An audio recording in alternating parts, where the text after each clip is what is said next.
നവീകരണം നടക്കുന്ന കൈതപ്പൊയിൽ അഗസ്ത്യൻമുഴി റോഡിൽ ഒരു വശത്ത് മാത്രം റീടാറിംഗ് നടത്തിയതിനാൽ അപകടങ്ങൾ തുടർക്കഥയാവുന്നു. ഇരുചക്ര വാഹനങ്ങളാണ് പ്രധാനമായും അപകടത്തിൽപ്പെടുന്നത്. പ്രവൃത്തി തുടങ്ങി 6.5 വർഷം പിന്നിട്ടിട്ടും റോഡ് പ്രവൃത്തി ഇതുവരെ പൂർത്തിയായിട്ടില്ല.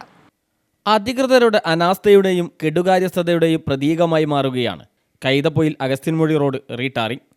ഒരു വശത്ത് മാത്രം ടാറിംഗ് നടത്തിയതിനാൽ ഇരുചക്ര വാഹനങ്ങൾ നിയന്ത്രണം വിടുന്നത് ഇവിടെ പതിവാവുകയാണ്.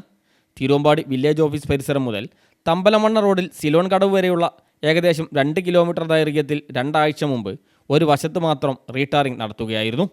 ഇതോടെ മധ്യഭാഗത്ത് ഏതാണ്ട് 5 സെൻറ്റിമീറ്റർ താഴ്ചയിലായി റോഡിൻ്റെ മറുഭാഗം. ഇതറിയാതെ വാഹനങ്ങൾ വശം കൊടുക്കുമ്പോൾ നിയന്ത്രണം വിടുകയാണ്.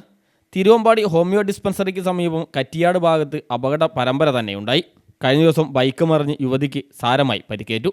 2 ആഴ്ച പിന്നിട്ടിട്ടും മറുഭാഗത്ത് റീടാറിംഗ് നടത്താത്തത് വ്യാപക പ്രതിഷേധത്തിനും ഇടയാക്കിയിട്ടുണ്ട്.